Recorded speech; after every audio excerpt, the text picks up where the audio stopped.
Modric! Waydock! Карышкыр картесадагы бир койчолук алы бар дегендей, бул макал Модричке дагы тиешелүү. Абдулкадыр Хосанов Ливерпулга каршы беттешти 7 багыта токтуу оюн алып барды, бирок жеңе алышкан жок. Ушундай шумдукка окшобогон күнүмдүк жаңылыктар топтому менен жалпыңызда назарыңыздарда Гүлжө Гол. Эгер сиз даяр болсоңуз, мен баштай берейин. Алгач дароо эле борбордук деп аталган АПЛ лигасындагы Манчестер Сити Ливерпуль оюну достор.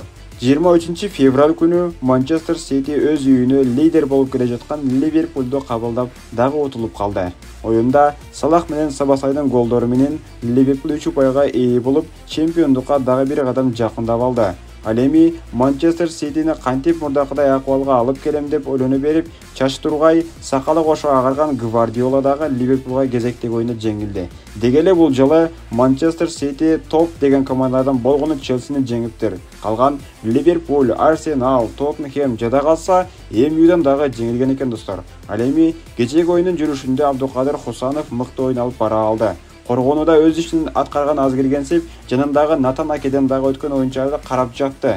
Кыскасы, кече эле Сити сабына келип кошулганда карабастан, Ливерпулга каршы беттеште биринчи ирет майданга түшкөнүнө карабай, тажрыйбалуу Сити сабында бир топ жылдардан бери ойноп келе жаткан оюнчуларда эле көзүрүн калтырды. Сабасайдан баштап Салахка чейин топ бербей, аларды жабууга аракетин жасады дагы, ага жетише алды десек дагы туура болот.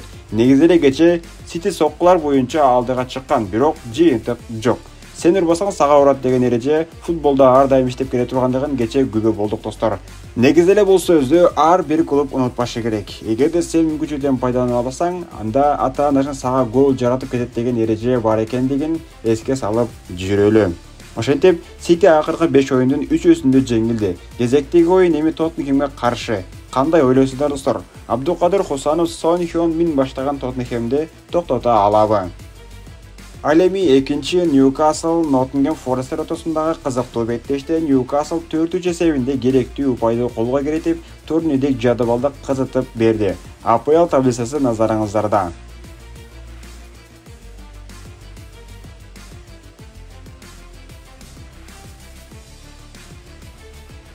Ошондой эле башкы калыстарга согуш жарыялаган Ла Лигада Барса менен Атлетико Мадрид жеңип керектүү 3 упайды колго кириткен болчу. Ал эми кече күнү Реал Мадрид Жиронага каршы беттеште кыйынчылыктар менен болсо дагы аба судай керек болгон упайга ээ болушту. Оюндун жүрүшүндө майданга жалаң жаштар менен түшкөн Лука Модрич жаштарга жол берсе да алар гол киргизе алышпады. Натыйжада тизгинди колго алган Лука шедевр голдордун бирөөсүн жаратты. Бул голу Аргентина менен МЮга киргизген эзелки шедеврларын эстетти. Ал тургай Хайрулла Хамидовду даттатып жиберди. Modric! Waydock! Кандай гол! Реал Бетис сабына жаңы келип кошулган Антони кечеки оюнда бир голдук пас жана кызыл айып кагаз менен оюнду таштап кетти. Негизи ал жерде кызыл айып кагазы жок эле деп бир топ булактар жазып чыгышты. Сиз көргөн болсоңуз, чынында эле бул жерде Антони кызыл айып кагаза татыктуу беле достор. Ошондой эле бразилиялык Сантос сабына өткөн Неймар күйөрмандардын арасындагы хейтерлерге керемет бир гол менен жооп берип, алардын оозун жапты десек дагы туура болот. А бул гол сиздердин назарыңыздарда достор. Чындыгында мыкты бир тажрыйбада аткарылган Неймардан кезектеги шедевр.